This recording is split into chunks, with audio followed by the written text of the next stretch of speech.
Muy buen día, bienvenidas y bienvenidos a nuestra sesión número 5 de nuestra clase de el juicio de amparo. Ya en las clases pasadas hemos visto la procedencia tanto del amparo directo como del amparo indirecto. Ahora vamos a comenzar un tema que es también primordial, que se refiere a los principios jurídicos fundamentales del juicio de amparo. Y vamos a ir viendo y desglosando cada uno de estos principios. Los principios van a ser ya en cuanto a algunos procedencia de amparo directo e indirecto hemos hecho referencia, por ejemplo, al principio de relatividad de las sentencias hemos hecho referencia y al principio de definitividad. Ahora vamos a desarrollar ese junto con otros principios en nuestra clase. El primero es el principio de iniciativa o instancia de parte. Así se le denomina, el principio de instancia o iniciativa de parte. ¿Qué es lo que significa este principio? El juicio de amparo jamás va a proceder de manera oficiosa. Es decir, no va a existir un juez que de forma oficiosa, que de forma automática inicie un juicio de amparo. Siempre va a ser necesario que alguien promueva, que alguien interponga este juicio de amparo. Siempre. Nunca un juez, nunca una autoridad en automático va a iniciar un juicio de amparo. En materia penal puede promoverse a través de su defensor, pero es distinto.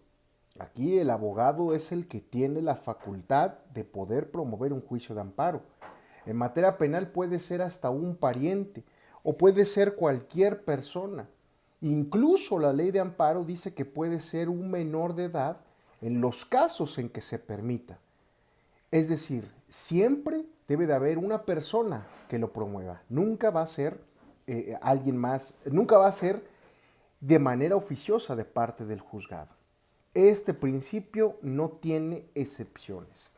¿Cuál es el fundamento el fundamento jurídico de este principio de instancia o de instancia de parte o iniciativa de parte? En la Constitución lo encontramos en el artículo 107, cuando dice en la fracción primera, dice el artículo 107, todas las controversias que habla el artículo 103 se sujetarán a los procedimientos y formas de orden jurídico que determine la ley de acuerdo con las bases siguientes. Fracción primera, el juicio de amparo se seguirá siempre a instancia de la parte agraviada. ¿Y en dónde lo encontramos ahora? Ahora lo encontramos en el artículo sexto de la ley de amparo que dice, artículo sexto, el juicio de amparo puede promoverse por la persona física o moral a quien afecte la norma general o el acto reclamado, en términos de la fracción 1 del artículo quinto de esta ley. El quejoso podrá hacerlo por sí, por su representante legal o por su apoderado o por cualquier persona en los casos previstos en esta ley. Y continúa la redacción. Cuando el acto reclamado derive de un procedimiento penal, podrá promoverlo además por conducto de su defensor o de cualquier persona en los casos que esta ley lo permita. La anterior ley, la ley de amparo que se abrogó, decía, pudiéndolo hacer por sí, por su representante, por su defensor, por medio de algún pariente, por medio de persona extraña en los casos que la ley lo permita. Esto fue lo que se modificó con la nueva ley de amparo. Ahora, por supuesto que en esta interpretación los juzgados, los tribunales federales, han tenido conocimiento y han expedido jurisprudencias al respecto. Las jurisprudencias más importantes sobre este principio es la que señala firma de la demanda como requisito, interés jurídico para examinar la constitucionalidad de una ley sin haberlo acreditado, etc. Ahora, ¿cuáles son las circunstancias aplicables con estas reformas que tuvimos a partir de 2013 y que ahora están en boga?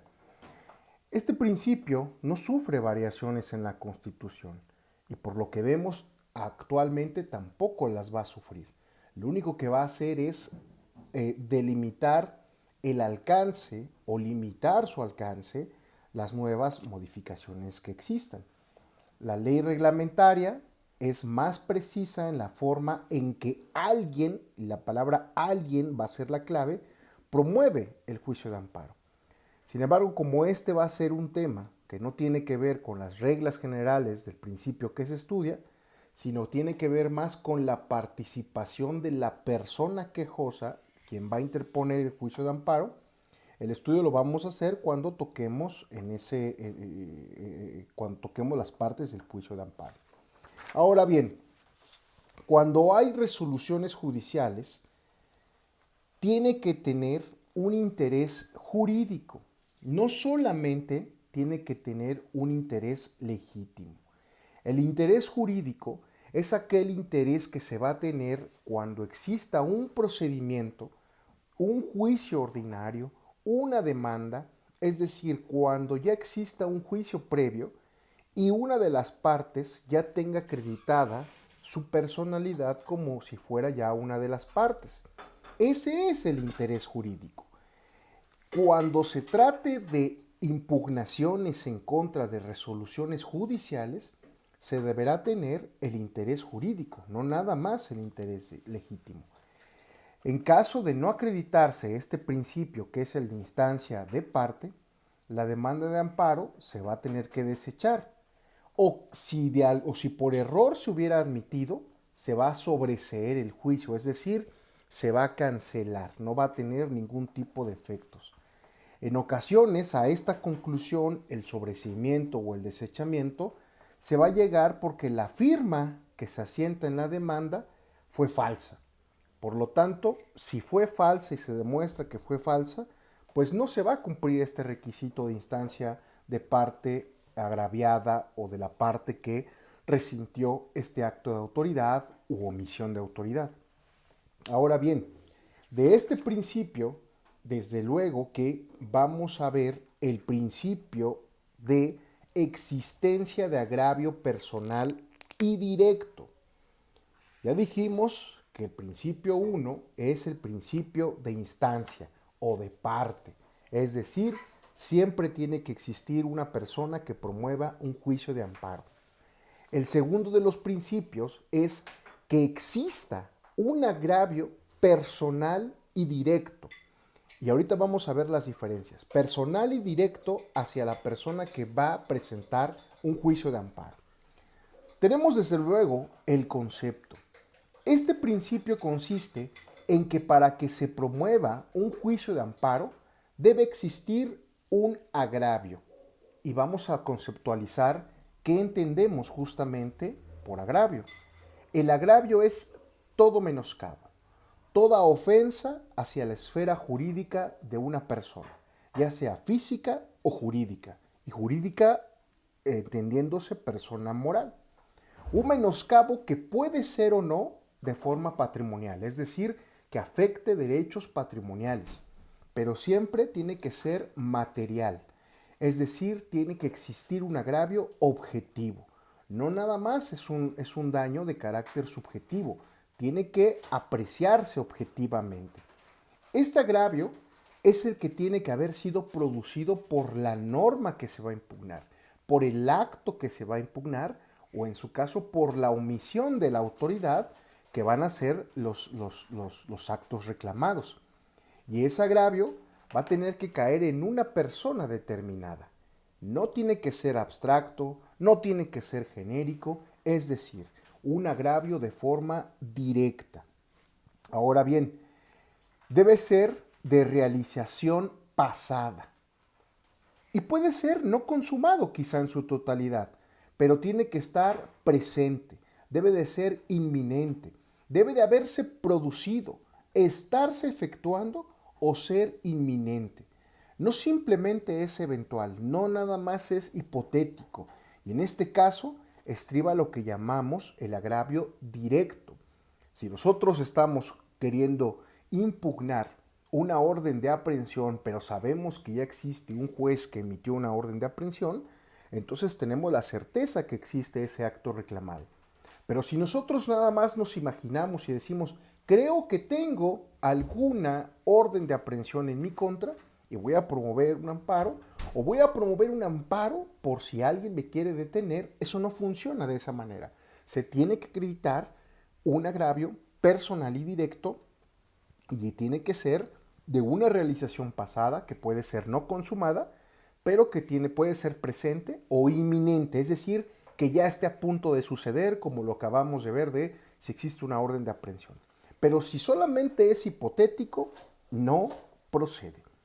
Los actos simplemente probables no van a engendrar ninguna especie de agravio.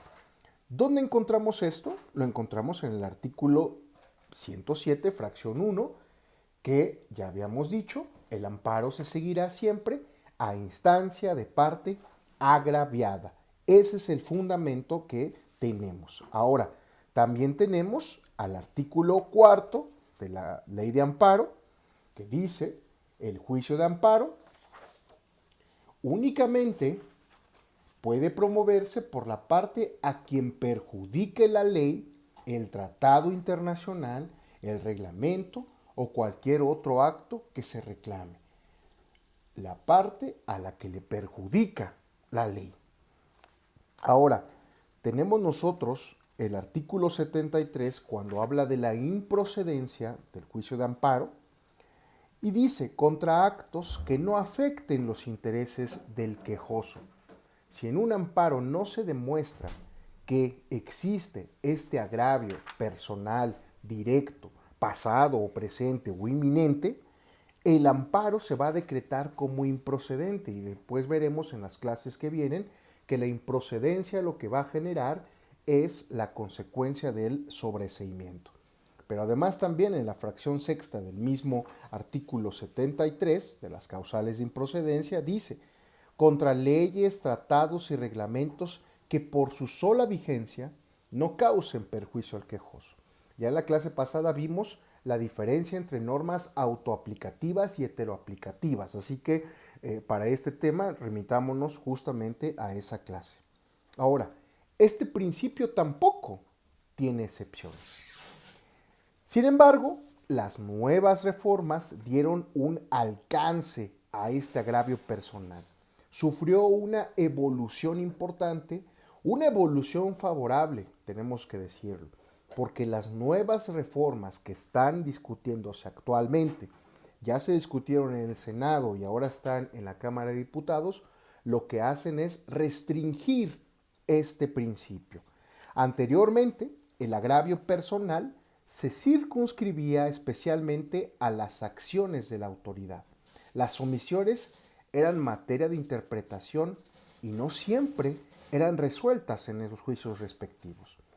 También los actos de autoridad que se estudiaban justamente en el juicio de amparo tenían que tener una relación exclusivamente con la violación establecida en la propia Constitución, la violación a las garantías previstas en la Constitución. De la misma forma, se consideraba que alguien resentía el respectivo interés si solamente tenía el interés jurídico, no tanto el interés legítimo. Y es que el interés jurídico y el interés legítimo lo vamos a ver en su momento cuando veamos la causal de improcedencia de la falta de interés jurídico, desde luego. Ahora, con esta nueva evolución del concepto de agravio, se amplía la protección y el derecho a promover el amparo, ya no solo contra actos, sino también en contra de omisiones de la autoridad, es decir, lo que se ha dejado de ser. Ya en las clases pasadas hicimos un comentario crítico de que las omisiones ya se estaban viendo, solo que en la materia no se decían de forma específica. Pero poníamos el ejemplo de un derecho de petición. El derecho de petición era, reclamábamos ante juicio de amparo que una autoridad no nos daba contestación. Y al no darnos contestación, lo que hacía la autoridad era ser omisa. Omisa a dar respuesta a una petición que realiza cualquier persona basado justamente en el artículo 8 constitucional y los jueces de amparo tenían que resolver sobre esa omisión. Sin embargo, semánticamente se amplía para considerarlo también las omisiones como una amplitud sobre la protección para promover el amparo. Ahora, se toma en cuenta no solamente el interés jurídico, que decíamos que depende de las resoluciones judiciales, sino que ahora tenemos el interés legítimo, individual o colectivo.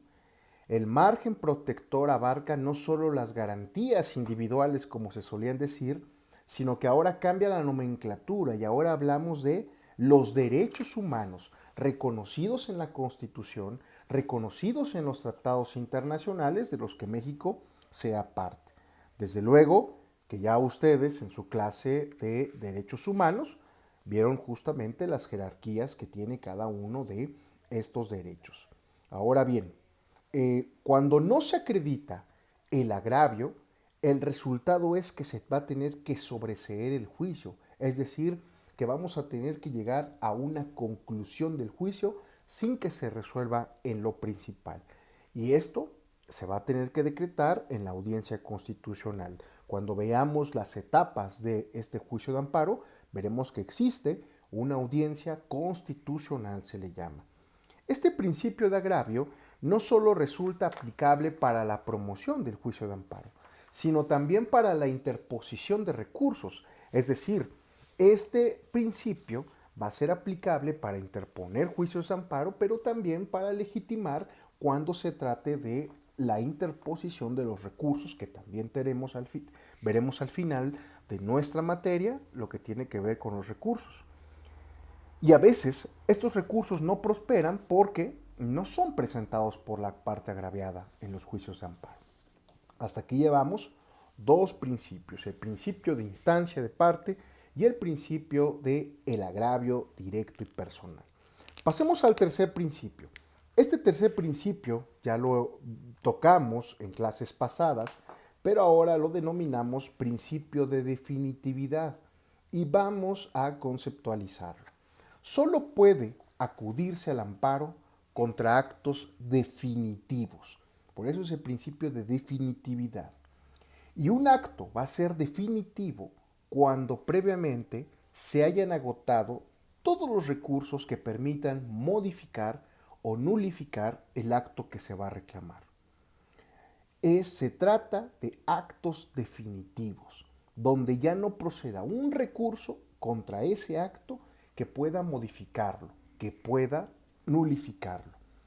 Nosotros tenemos el fundamento en el artículo 107, en la fracción tercera, cuando dice, cuando se reclamen actos de tribunales judiciales, administrativos o del trabajo, el amparo solo procederá en los siguientes casos. Para la procedencia del juicio, dice el inciso A, deberá agotarse previamente los recursos ordinarios que se establezcan en la ley de la materia, por virtud de los cuales aquellas sentencias definitivas, laudos o resoluciones puedan ser modificados o revocados. Inciso B, contra actos en juicio cuya ejecución sea de imposible reparación, fuera de juicio o después de concluido, una vez agotados los recursos que en su caso procedan. En el primer caso estamos hablando de la procedencia del amparo directo y en el segundo del amparo indirecto. Ahora bien, este principio sí contiene excepciones a la regla, al principio de definitividad. Y veamos cuáles son las excepciones. Cuando se trata de actos que importen peligro de privación de la vida, actos que se traten de la deportación de una persona, del destierro o alguno de los prohibidos por el 22 constitucional, de acuerdo a nuestra ley de amparo, tiene que, en el artículo 73, en la fracción 13, dice, el juicio de amparo es improcedente y después narra el 13. Pero en la fracción 13 dice la excepción cuando señala, se exceptúan de la disposición anterior, estamos hablando de la fracción 13, los casos en que el acto reclamado importe peligro de privación de la vida, deportación o destierro o cualquiera de los actos prohibidos por el 22 constitucional. Adicionalmente a este artículo, el 61 en su fracción 18, inciso A, habla de otras hipótesis de excepción, como son la expulsión, la proscripción, el destierro, que ya lo habíamos visto, la extradición, ahora se agrega también la desaparición forzada de personas, la incorporación forzosa al ejército, a la armada o fuerzas aéreas nacionales, y esa es la excepción que marca. Ahora, tenemos una excepción más. La excepción es cuando el acto reclamado resulte violatorio de los artículos 16, 19 y 20 en materia penal. Ahora, ¿por qué estamos diciendo que hay una excepción al principio de definitividad? Porque en estos casos, y si ustedes analizan el listado, la importancia que cada uno de de estas hipótesis contiene, es la hipótesis en donde haya un peligro de que la persona sea privado de su vida, es decir, de que corre el riesgo de que muera, de que lo deporten, de que lo destierren, de que lo expulsen, de que lo extraditen, etcétera. Hay un caso de urgencia y en caso de esta urgencia no va a ser obligatorio o necesario promover otro tipo de juicios que puedan modificar o nulificar ese acto, sino que de forma directa puede acudir a presentar un juicio de amparo. Tenemos una segunda hipótesis. En esta segunda hipótesis, lo anunciaba, es cuando el acto reclamado, lo que se va a impugnar, resulte violatorio de los artículos 16, 19 y 20 en materia penal. Para los que ya tomaron la clase de Derecho Procesal Penal, se darán cuenta que en el artículo 16, que en el artículo 19, en el artículo 20, lo que tenemos son las garantías del debido proceso.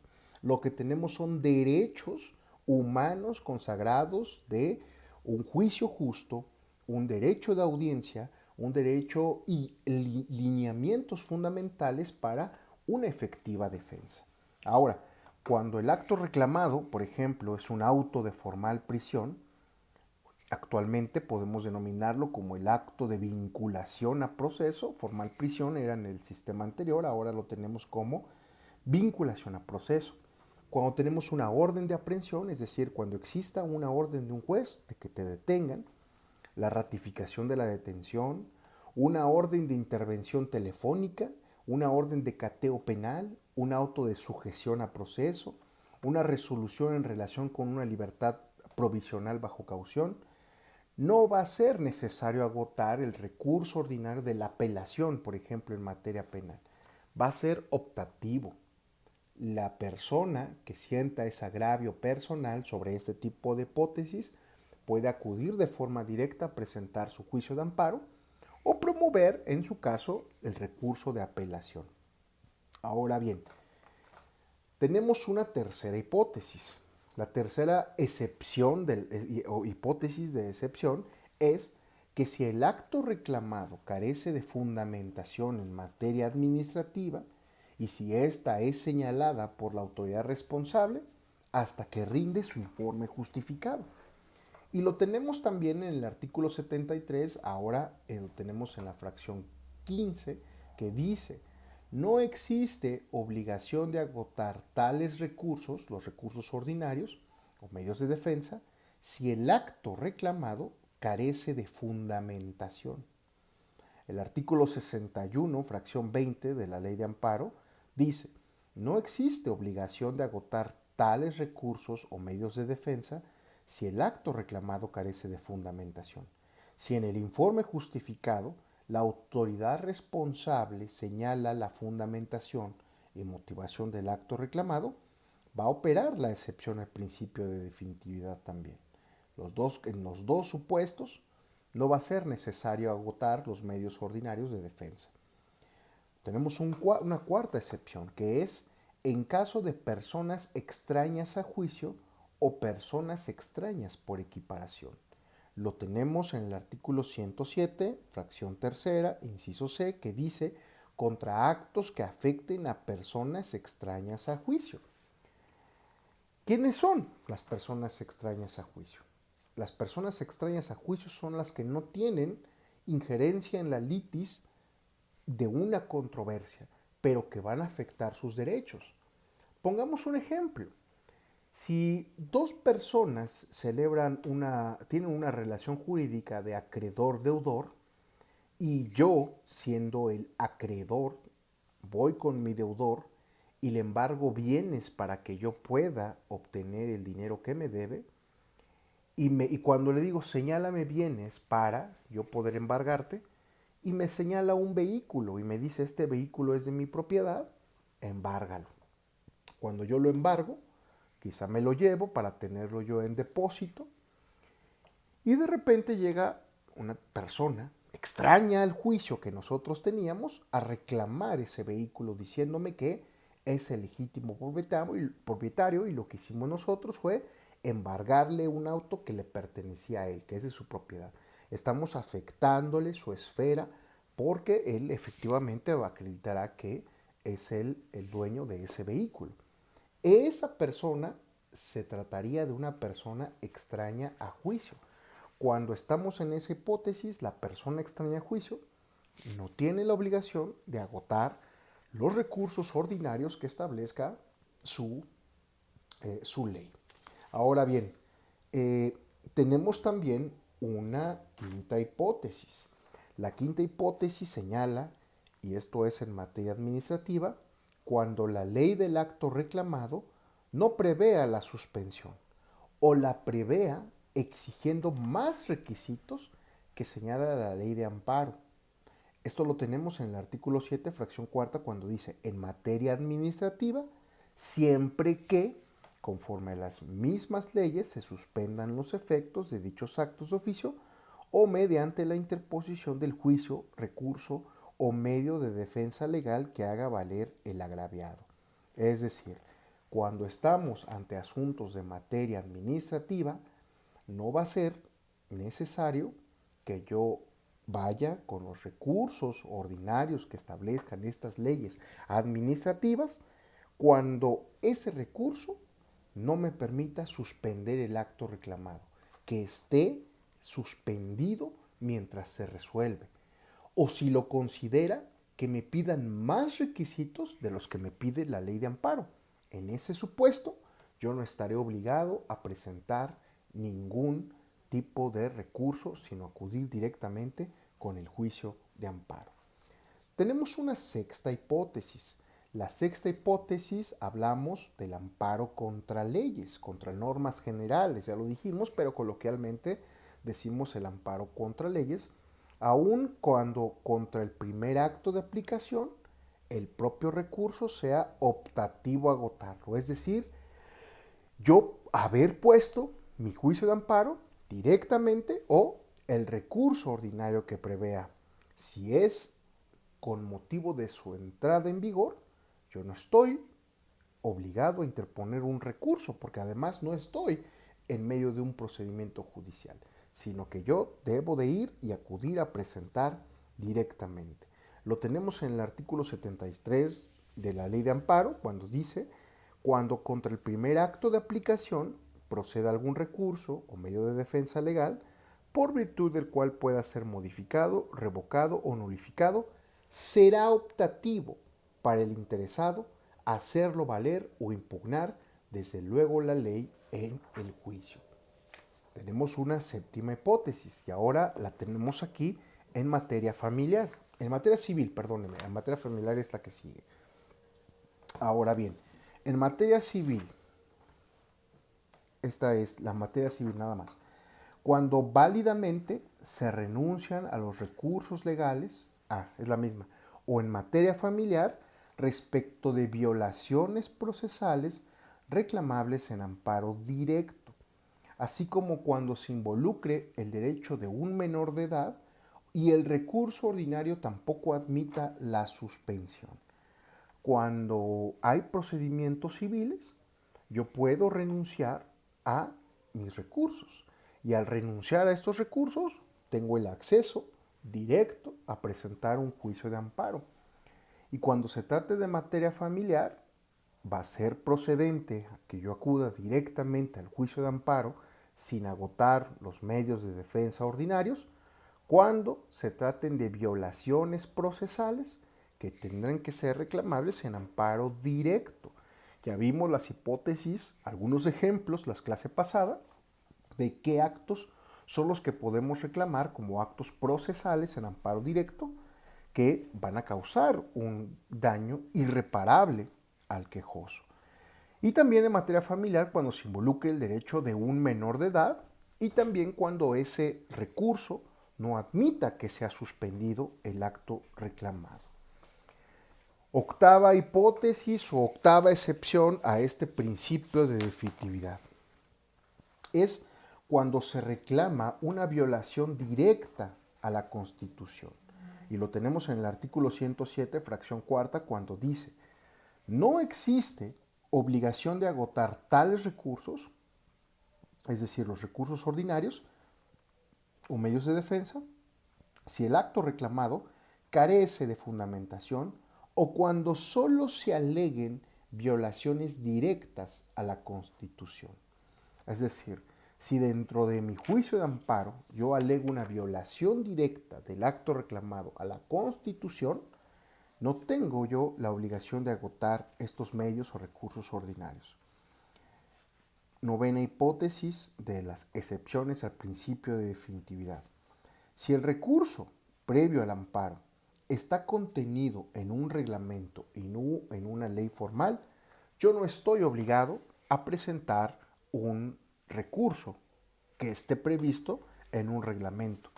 Y aquí quizá podemos irnos hacia lo que tiene que ver con la jerarquía normativa. Recordemos que jerárquicamente la ley va a estar sobre los reglamentos. La ley tiene un acto formal de creación emitido por el Poder Legislativo. El reglamento tiene un acto de creación emitido por el Poder Ejecutivo. Y cuando nosotros los contraponemos entre sí, siempre va a haber un criterio de jerarquía. En este caso, si el recurso está previsto en un reglamento, yo no estoy obligado a agotarlo, porque mi recurso debe estar previsto en una ley. Última hipótesis, que es cuando la procedencia del recurso o medio de defensa se sujete a una interpretación adicional o su fundamento legal sea insuficiente para determinarla. En este caso, el quejoso va a quedar en libertad de interponer un recurso o acudir directamente al juicio de amparo.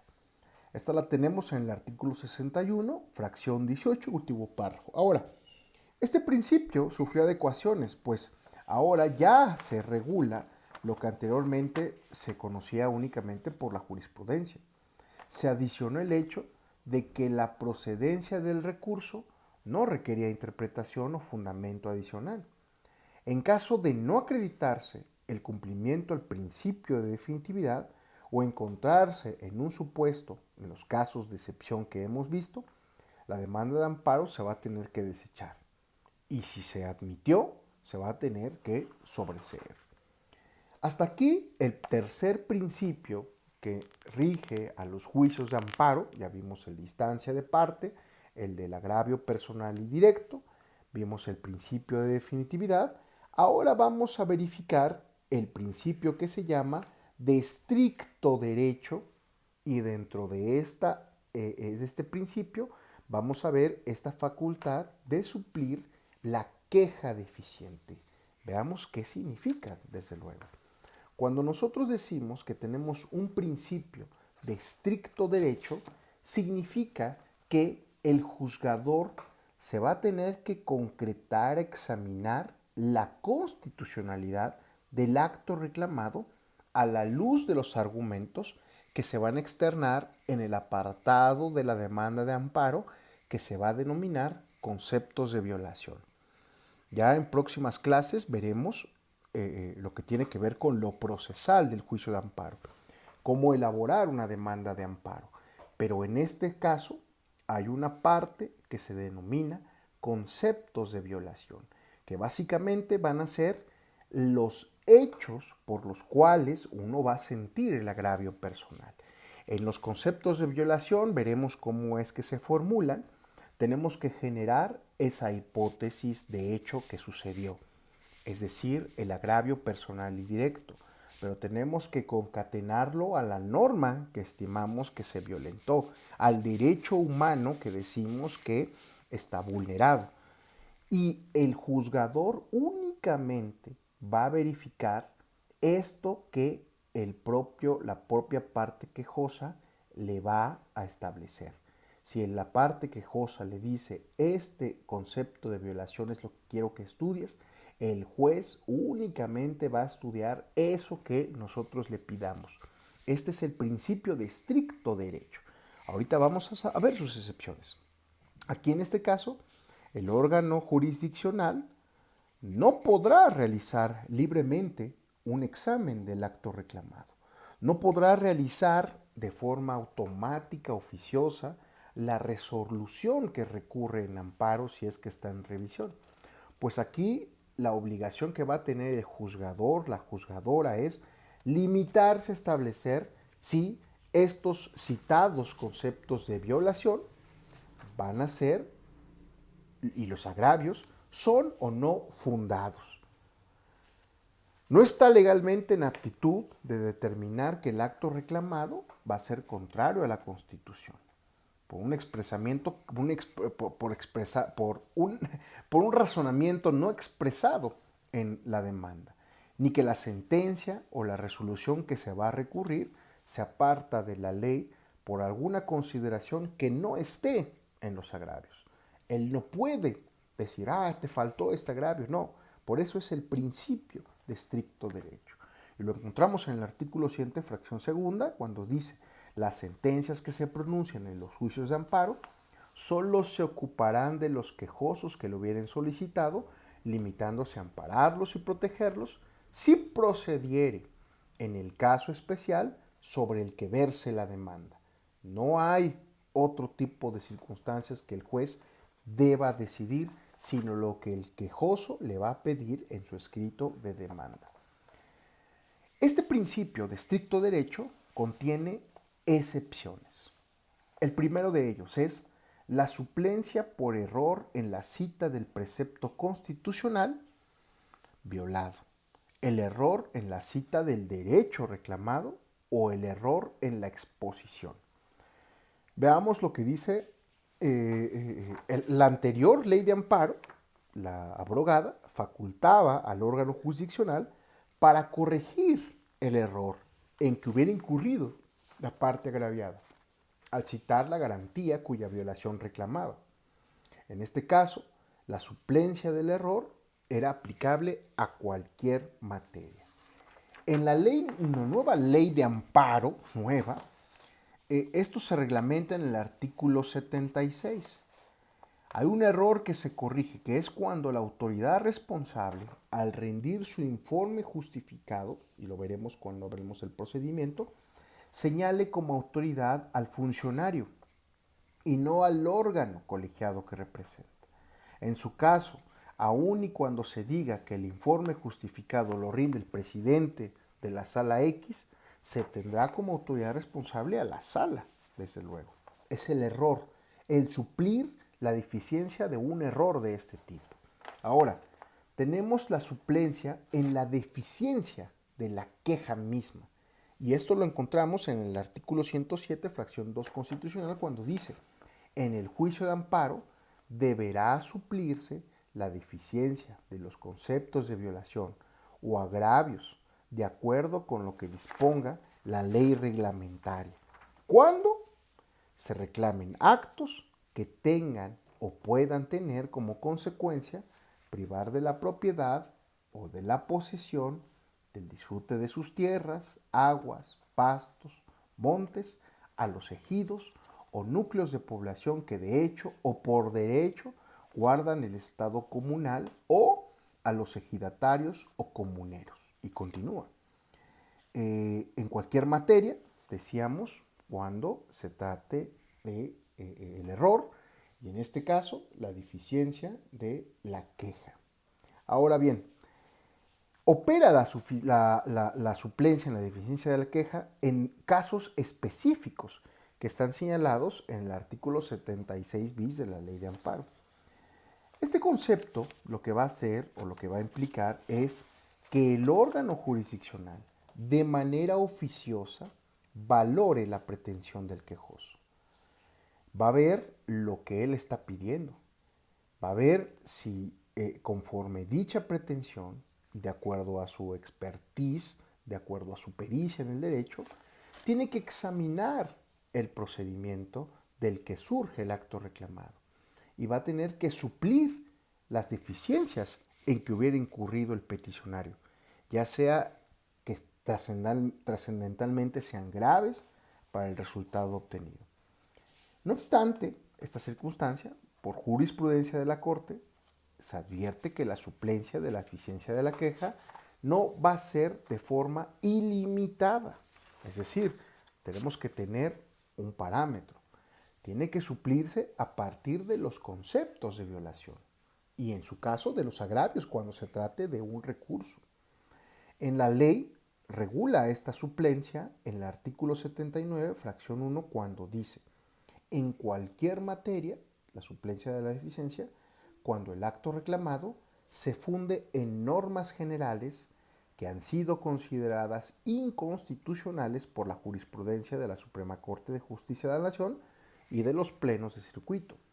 La jurisprudencia de los plenos de circuito solo obligará a suplir la deficiencia de los conceptos de violación o agravios a los juzgados o tribunales de circuito correspondientes. Aquí se agrega la suplencia para leyes declaradas inconstitucionales por los plenos y aplicables al circuito correspondiente. Ahora, también tenemos en el artículo 79, en la fracción tercera, cuando se trata de la materia penal. Y cuando se trate de la materia penal, va a operar el principio, la excepción al principio de estricto derecho, es decir, que se supla la deficiencia de los conceptos de violación o de los agravios en materia penal a favor del inculpado o sentenciado, pero también en favor del ofendido o la víctima en los casos en que tenga el carácter de la víctima o ofendido, cuando tenga carácter de quejoso o adherente. Ya veremos qué significa cuando uno se adhiere. En esta ley se suple la deficiencia de la queja del ofendido y de la víctima del delito. Antes eso no estaba considerado en la anterior ley. Pero también lo tenemos en la materia agraria. Y en la materia agraria tiene que ver cuando se trate de privar total o parcialmente, en forma temporal o definitiva, de la propiedad, posesión, disfrute de los derechos agrarios o a los núcleos de población ejidal y comunal, y en favor de los ejidatarios y los comuneros. En ellos opera la suplencia de la deficiencia de la queja en los conceptos de violación o en los agravios. En estos casos se va a suplir, como decíamos, la suplencia, la deficiencia de la queja y de las exposiciones, las comparecencias, los alegatos, así como los recursos que los mismos interpongan con motivo de dichos juicios. Tenemos la fracción cuarta, que también es ahora en materia laboral. La suplencia solo aplicará en favor del trabajador. Si un trabajador interpone un juicio de amparo, esta suplencia de la deficiencia de los conceptos de violación o de los agravios opera únicamente a favor del trabajador. Nunca va a operar a favor del patrón. Ahora, tenemos la fracción sexta cuando habla en favor de los menores de edad o de las personas incapaces. En el artículo 79, fracción segunda de la Ley de Amparo, dice en favor de los menores o incapaces o en aquellos casos en que se afecte el orden y desarrollo de la familia. Y también dice en otras materias, cuando se advierta que ha habido en contra del quejoso del particular recurrente una violación manifiesta de la ley que lo haya dejado sin defensa. En el artículo 79, fracción sexta, dice, en este caso la suplencia solo operará en lo que se refiere a la controversia en el amparo. No va a operar para otro tipo de circunstancias, otro tipo de argumentos, sino lo que se refiere a la controversia del amparo. Ahora también, además de las causas anteriores, la ley de amparo en su artículo 79 también dice, en cualquier materia, en favor de quienes por sus condiciones de pobreza o de marginación se encuentren en clara desventaja social para la defensa en juicio. Y esta me parece que es un acto reivindicativo para aquellos que están en condiciones de pobreza o de marginación. Y aquí la suplencia de la queja se dará aún ante la ausencia de conceptos de violación y de agravios. En los anteriores casos, uno por lo menos tiene que poner un solo agravio, un solo concepto de violación. Aquí en este caso va a operar a pesar de que no exista ni siquiera la redacción de uno de ellos. La suplencia de la queja por violaciones procesales o formales solo podrá operar cuando se advierta que en el acto reclamado no existe algún vicio de fondo. Ahora bien, ¿qué otras aplicaciones tenemos que tener ahora? Porque se amplió la protección a los sujetos a los que se puede suplir esta deficiencia con relación a la anterior ley de amparo. Ahora se protege en materia laboral al trabajador con independencia de que su relación laboral se regule por el derecho laboral o por el derecho administrativo. Y se amplía ahora también hacia la víctima o el ofendido cuando tiene el carácter quejoso. Se amplía también, lo hemos dicho, como una forma de reivindicación a las personas en condiciones de pobreza o de marginación, ya que ellos pues están considerados en una desventaja social para promover un juicio. Y se suple cuando se afecta el orden y desarrollo de la familia y se van a especificar reglas y alcances de la suplencia de la materia de la queja. Ahora también tiene que ver con el recurso o los incidentes. La suplencia también abarca los diversos procedimientos que tienen como fin cumplir la sentencia concesoria del amparo. Esta reforma y la inclusión, por ejemplo, del control de convencionalidad de oficio es cuando una norma, en caso de que una norma aplicable sea contraria a los derechos humanos protegidos por la Constitución o por los tratados internacionales, el juzgador de amparo, en caso de que sea procedente desde luego, aplicará una especie de suplencia de la queja. Y va aquí a extender su hipótesis de aplicación.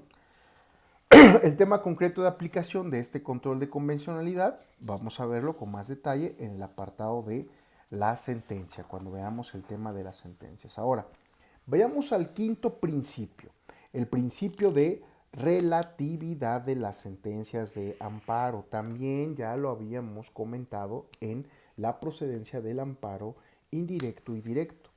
¿Qué significa el principio de relatividad de las sentencias? Implica, y lo habíamos visto con la fórmula Otero, que el amparo solo beneficia a quien lo promueve. Si una persona promueve un juicio de amparo, el único beneficiado de esa promoción, en caso de concederse, va a ser quien lo interponga. No se va a beneficiar nadie más. Eso lo tenemos en el artículo 107, fracción segunda, cuando dice: las sentencias que se pronuncien en los juicios de amparo solo se ocuparán de los quejosos que lo hubieran solicitado, limitándose a ampararlos y protegerlos si procediere en el caso especial sobre el que verse la demanda. Este principio está en el artículo 73 de la nueva ley de amparo y no admite ningún tipo de excepciones. Ahora, debe ponderarse que aun y cuando la sentencia solo protege a quien promueve el amparo, van a existir casos en que ese beneficio del otorgamiento del amparo se extienda a quienes no lo promovieron si hay un vínculo indispensable con el quejoso, como pudieran ser los liticonsorcios pasivos necesarios. También el beneficio concedido en un amparo se extiende a otros cuando se ha declarado la inconstitucionalidad de una ley por la jurisprudencia, cuando esta jurisprudencia es obligatoria y emitida por la Suprema Corte o los plenos de circuito, pues todos los demás van a tener la obligación de acatarla. Ahora, en el amparo contra leyes es importante señalar que cuando una ley se declara inconstitucional, es sustituida, de acuerdo por otra, de contenido igual o similar, no le va a alcanzar el beneficio de la relatividad de las sentencias. Pues cuando se trata de un acto legislativo distinto, se va a tener que promover un juicio de amparo distinto. Es decir, si ya promoví uno con amparo contra ley y si llega otra ley que la sustituye, el amparo ya no se va a extender. Tengo que promover un nuevo juicio de amparo. Este principio no cambió, no se cambia, sigue, tenemos la fórmula Otero y parece ser que se va a seguir aplicando durante mucho tiempo. Ahora bien, cuando se trata de amparo contra leyes, sigue rigiendo el principio de relatividad cuando se trata de leyes tributarias. Cuando hay leyes no tributarias, habría que hacer la distinción entre los casos que forman los antecedentes que dan origen a la Declaratoria General de Inconstitucionalidad y los que se van a decretar posteriores a dicha declaratoria. Ahora, para que inicie este procedimiento de declaratoria de inconstitucional, declaratoria general de inconstitucionalidad, tienen que existir 5 sentencias que establezcan la inconstitucionalidad de una norma general. Siempre que haya una calificación de 8 votos, lo teníamos con el anterior pleno de la Suprema Corte. En consecuencia, si esas 5 sentencias y en todas las anteriores no cumplen los requisitos de una votación calificada, va a seguir aplicando el principio de relatividad. Solo después de que genere la Declaratoria General de Inconstitucionalidad es que el alcance de los amparos se va a ampliar hacia aquellos que no hayan promovido sus juicios de amparo. Vayamos a el otro principio, el principio de prosecución judicial en el amparo. El principio de prosecución judicial en el amparo es nuestro 6º principio y su fundamento se encuentra en la parte enunciativa del artículo 107 constitucional, así como en el 2 de la ley de amparo, y consiste en que el juicio de amparo se tramite por medio de procedimientos y formas de orden jurídico. Esto se traduce en la obligación que tienen los tribunales federales de tramitar y resolver el juicio de garantías que está observado junto con las reglas que están expedidas. Este principio permanece igual, ha permanecido igual y va a quedar de manera igual. La nueva ley de amparo, además de aplicarse la supletoriedad del Código Federal de Procedimientos Civiles, también, de ser el caso, se aplican los principios generales del derecho. Ya hay asuntos de amparo que se deberán resolver de forma prioritaria. El artículo 4 dice, de manera excepcional y solo cuando exista urgencia de atención al interés social, al orden público, las cámaras del Congreso de la Unión, a través de sus presidentes o el Ejecutivo Federal por conducto de su Consejería Jurídica, podrán solicitar al presidente de la Suprema Corte de Justicia de la Nación que un juicio de amparo, incluidos los recursos, los procedimientos derivados de este, se substancien y resuelvan de manera prioritaria sin modificar de ningún modo los plazos previstos de la ley. Ahora, se tiene que justificar por qué tiene que ser prioritario.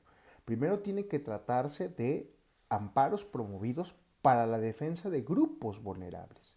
Se tiene que tratar del cumplimiento de decretos, resoluciones o actos de autoridad en materia de competencia económica, monopolios, libre concurrencia, cuando se trate de prevenir daños irreversibles al equilibrio ecológico y en aquellos casos en que el Pleno de la Suprema Corte estime procedentes.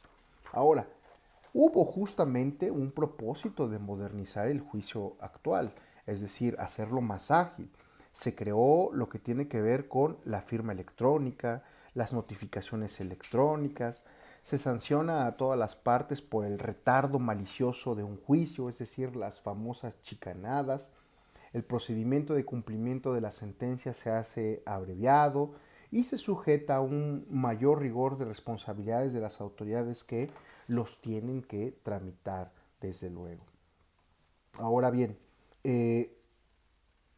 conforme a un transitorio, que es el artículo 3º transitorio, decía que los juicios de amparo iniciados con anterioridad continuarán tramitándose hasta su resolución final, con conforme a las posiciones aplicables vigentes a su inicio. Esto es lo que decía el transitorio de aquella modificación que en su caso se hizo a el juicio de amparo. Y ahora tenemos algo muy particular, porque en el asunto de estudio de las nuevas modificaciones a la ley de amparo, hubo por ahí un artículo transitorio que los senadores pusieron, en donde decía que los actuales juicios que se tramitan se van a aplicar conforme a las nuevas modificaciones, lo cual va a resultar de todo inconstitucional. Ya dijo la Cámara de Diputados que iban a verificarlo, que iban a subsanarlo. Ya se dio a conocer públicamente el proyecto de ley ahora que se van a estudiar, que van a reformar y que van a aprobar, y ya lo eliminaron. Porque hay un principio que tenemos desde el artículo 14 y 16 constitucional que señala que no se va a poder aplicar una ley de forma retroactiva. Solamente en materia penal se aplica de forma retroactiva cuando beneficia al reo, cuando beneficia al procesado, cuando beneficia a la persona que está siendo acusada por un juicio penal. Sin embargo, por regla general, si hay una modificación y yo tengo un procedimiento de amparo vigente, las reglas van a seguir aplicándose las que estuvieron vigentes cuando yo inicié mi juicio de amparo, no las que ahorita se vayan a cambiar. Imagínense, si yo, por ejemplo, tuviera un juicio, una suspensión, porque me congelaron mis cuentas bancarias y yo, inconformándose por haberme congelado mis cuentas bancarias, lo que hago es promover un juicio de amparo y decir y pedir la suspensión del acto, es decir, que yo pueda disponer de mi dinero, que no me congelen mis cuentas. El juez de amparo me concede esa suspensión y me dicen, sí, Israel, tú puedes disponer de tu dinero porque el congelamiento que se hizo fue ilegal y mientras resolvemos tu amparo, tú puedes disponer de tu dinero. Bueno, con las modificaciones que hubieran pasado con la nueva ley de amparo, las suspensiones ya no van a ser procedentes contra el congelamiento de cuentas bancarias. Si esto se llega a aprobar y si ustedes les congelan sus cuentas bancarias, no van a poder promoverlo, impugnarlo a través del juicio de amparo, porque parte de la modificación que viene en la ley de amparo es que no va a concederles una suspensión. Lo mismo va a pasar si ustedes tienen un negocio. Si ustedes tienen un negocio y dicen, me fueron y me clausuraron porque yo tuve, me dijeron que no estaba bien mi plan de protección civil, porque no cumplí una norma oficial, etcétera, y me fueron y me clausuraron. Ustedes como abogados los van a asesorar a las personas que tienen esos comercios para decir, bueno, promueve un juicio de amparo y pide la suspensión del acto reclamado. Con las nuevas modificaciones que pretenden votarse ahora en la Cámara de Diputados, esto se va a volver más complicado, porque ahora se va a tener que explicar con muchísimo mayor profundidad cuál es el agravio que ustedes sufren al ya no poder venderlo.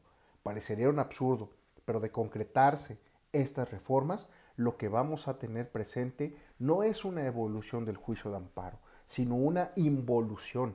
Vamos a tener que tener un juicio de amparo que no va a estar al servicio de las personas, no va a estar al servicio de los gobernados, no va a estar para proteger derechos humanos, sino que va a estar inclinado hacia el poder, favoreciendo al poder. Y el poder va a tener todo para poder violentar los derechos humanos de los agraviados. Por eso parte de su actividad pasada era verificar cuáles eran los puntos rojos de estas reformas para poderlo hacer. Espero que lo hayan hecho muy bien. Desde luego es parte de sus actividades que tienen que realizar. Hasta aquí vamos a dejar lo que tiene que ver con los principios que rigen el juicio de amparo. Ya en las próximas clases estaremos iniciando ahora con lo que tiene que ver con las partes en el juicio de amparo. Vamos a ver ¿Por qué hablamos de quejoso? ¿Por qué hablamos de autoridad responsable? ¿Quién es el tercero interesado? El Ministerio Público y otros sujetos que van a intervenir. Para poder después pasar a los temas del sobrecimiento e improcedencia. Y ahora sí, comenzar con el análisis del juicio de amparo indirecto, su procedencia, pero tenemos que ver su tramitación también. Una tramitación, desde luego, que veremos cómo es que se componen, las generalidades, lo que tiene que ver con la suspensión del acto reclamado, que es un tema sumamente importante, y finalizaremos este curso con los recursos en el juicio de amparo. Así que por ahora es todo en esta sesión número 5. Que pasen muy buen día todas y todos. Gracias.